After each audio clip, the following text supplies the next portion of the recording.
And welcome back to the Financially Simple Experience. So today we're going to deal with one of the hardest things that we business owners have to do. It's a game of tug of war. It's a game of tug of war that we often find ourselves playing. And candidly, if we took a hard assessment of the day-to-day operations of our companies, we would realize that this tug of war happens more than we would like. This concept that I often speak about, a decentralization, removing ourselves as business owners from the epicenter of our business, is not foreign. We realize that we spin a lot of plates. We know that. And we are constantly kept up at night, dealing with fires in our business. But there's one area that we, as business owners, often have a hard time letting go. It's this tug of war. And we're constantly tugging with this one simple area. And that is the sales process of our business. Now, if you're like me, you as the business owner, perhaps were the founder, perhaps you bought the business from a recent proprietor, and you are pretty good at communicating your vision, your mission, your values. You're the business owner. You have this. It permeates out of every facet of your life. You sleep it, you eat it, you drink it, you know where you're headed. And as you're talking in your community or to prospective clients or to your team, everybody loves your passion for what you're trying to accomplish. So much so that selling or the sales process is easy for you. In fact, more than likely, I would dare say you're probably the best salesperson in your organization. You perhaps are the primary salesperson in the organization. But as we decentralize ourselves from the company, one thing has to change. We have to remove ourselves from the sales process. You see, think about it. If you're investing in a company and the top salesperson is the person who is selling the company, then you're going to ask questions like, I wonder how bad sales are going to decline. I wonder if the sales team is going to quit because the chief salesperson quit. I wonder if I'm going to have to overhaul compensation amongst the company because compensation was tied to a superstar, the owner's contracts. I wonder if we're going to lose our centers of influences. I wonder if we're going to lose our distributors. I wonder what's going to happen when this chief salesperson exits the scene. And as such, part of the struggle, this tug of war in business, is we business owners recognize that we are really good at selling our product, our dream, our service, our business to the customers, vendors, and team members. However, when we're building a best-in-class, high-valuable company, we have to decentralize ourselves. And the one area that we often leave for last is this sales process. So I talk about the tug of war. The tug of war is that we business owners know it. We live it. We breathe it. It's natural and necessary in the early stages of our business for we, the business owners, to be the face of the company. We develop a process that fits our charisma, our demographic, our personality profile. It works in the early stage of business and it generates enough revenue or enough clientele for us to keep our business moving forward, for us to keep our business in a growth mode. But at a certain point, our business begins to peak, or we begin saying, let's grow value in our company. And now this tug of war, us thinking of shifting now the revenue driver, the engine that keeps our business afloat, to somebody else. Yeah, it's that's one that's left many of business owners asleep at night.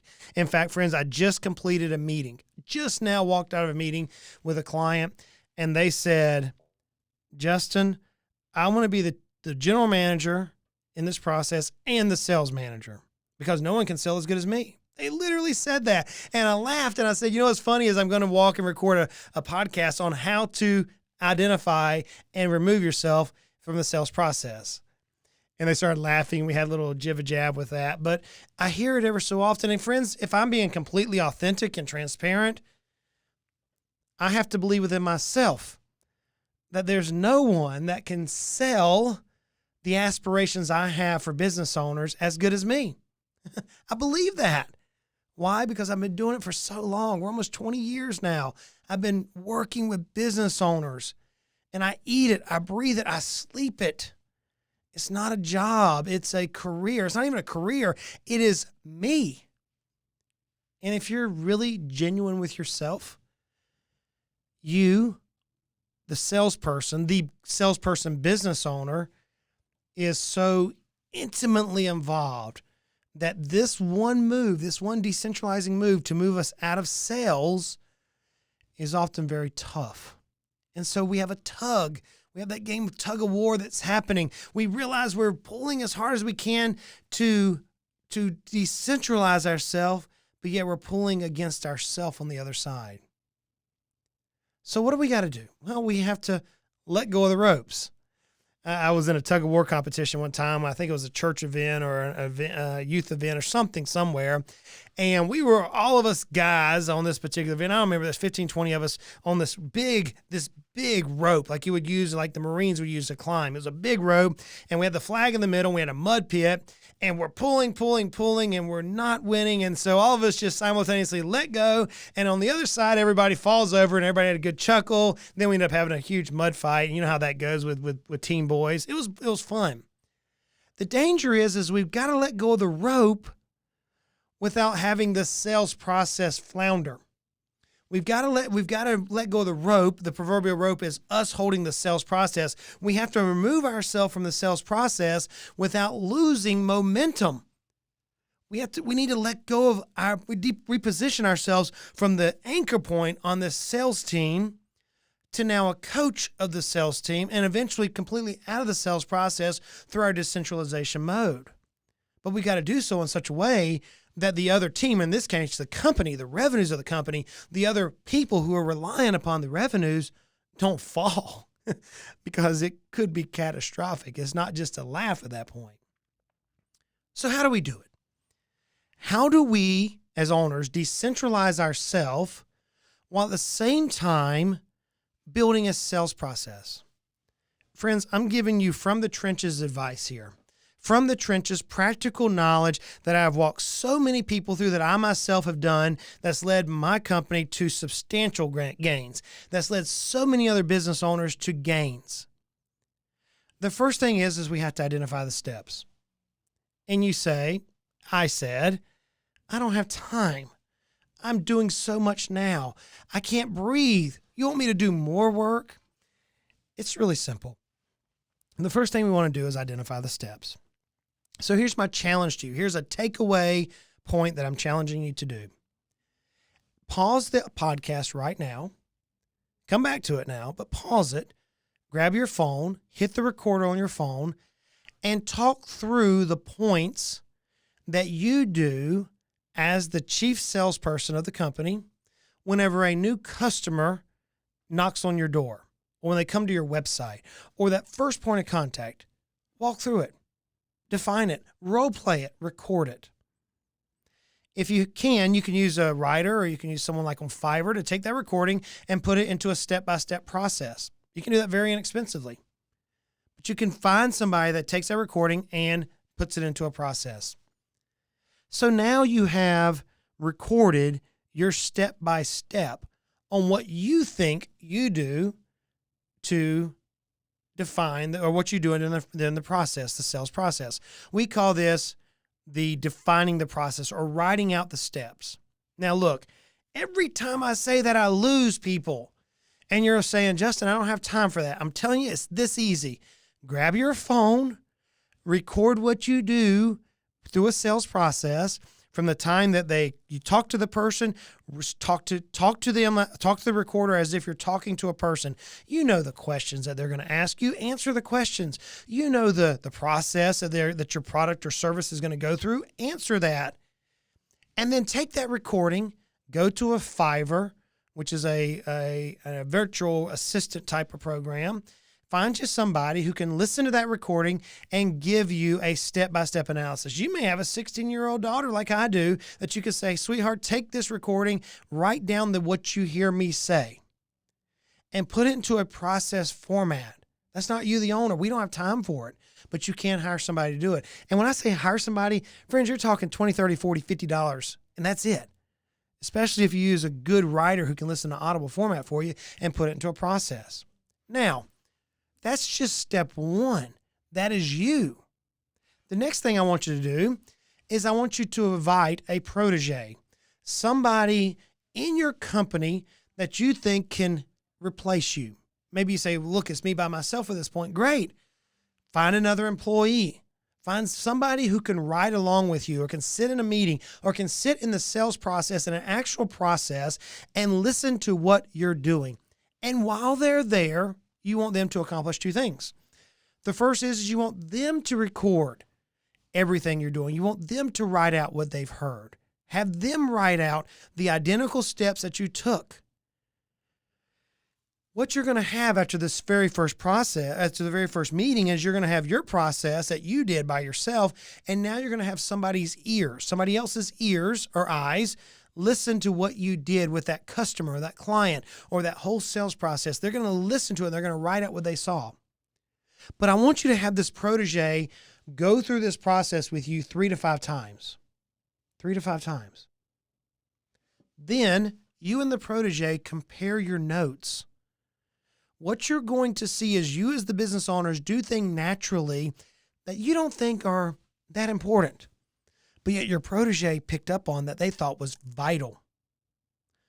So as you compare your notes, you're going to come to a more exhaustive or more complete process in which you take. And it could be step 1, we answer the phone. Step 2, here's the script. Step 3, here's the appointment. Step 4, here's how we schedule the appointment. Step 5, here's the email that goes out. Step 6, here's the bid. Step 7, whatever the steps are, you want you and the protege to each come to a conclusion.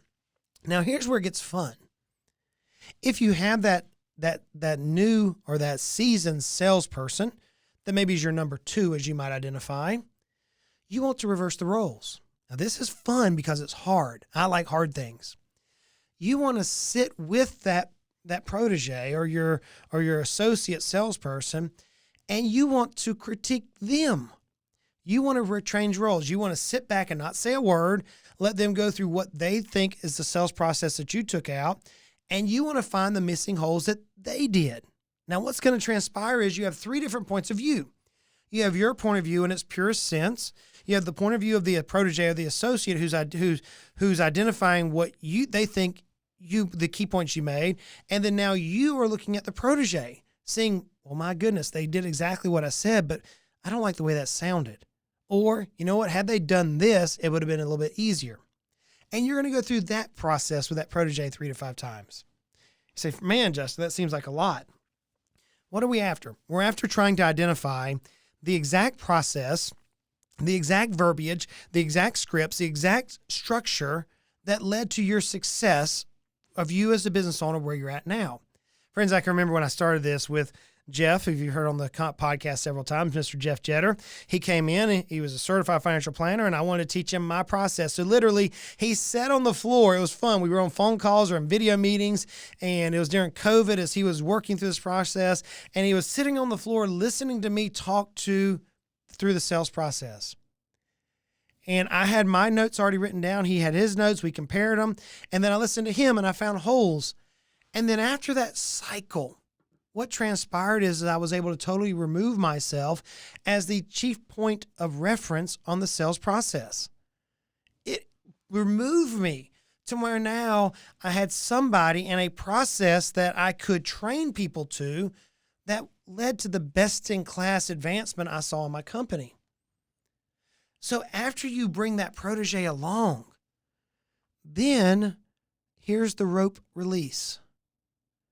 You've got to trust your process. Are you expecting that your protege is going to be as articulate as you? Probably not. Are you expecting they're going to have the close rate that you have? Probably not. Are you expecting for them to hit the ground running and being as fluid as you are day one? Probably not. Candidly, are you expecting to lose some money? Probably.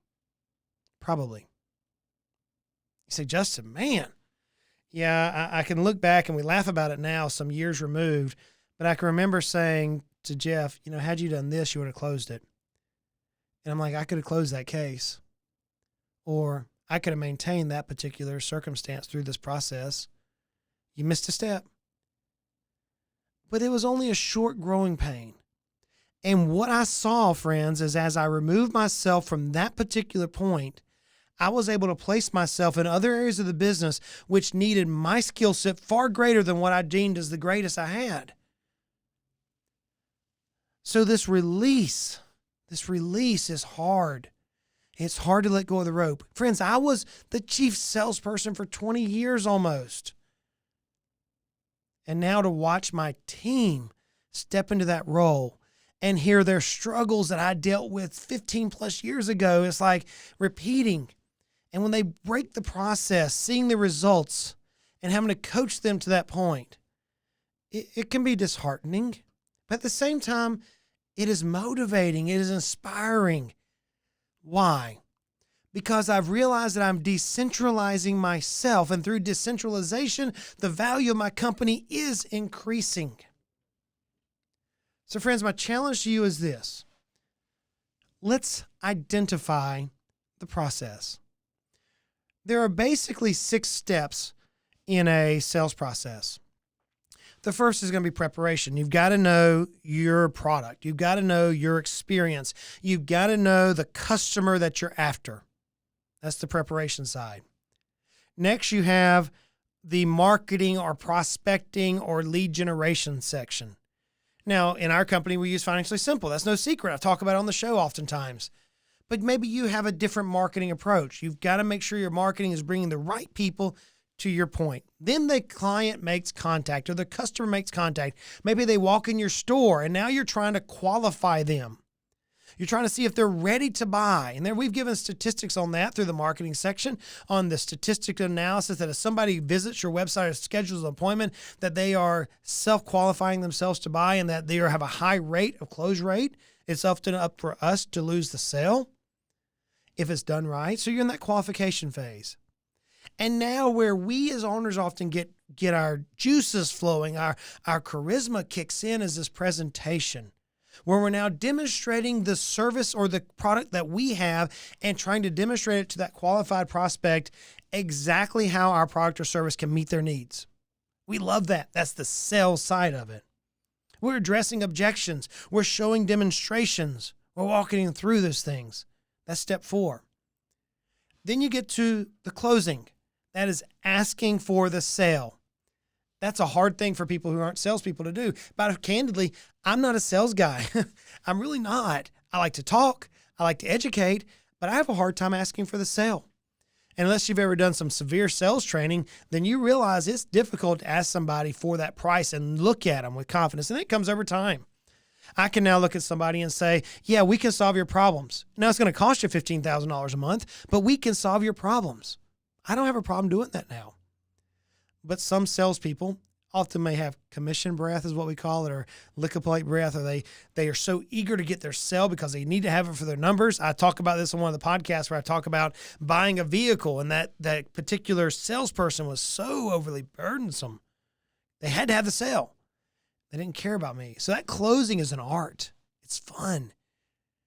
And then ultimately, once it's closed and they draw it up, now it's following up and positioning that client or that customer to prevent attrition, or positioning them for the next sale or the upsell or the next product that comes out or the next service that you develop. So there's 6 steps in this process. Where I get my creative juices going is presentation and closing. I love presenting, and I'm sure you do as well.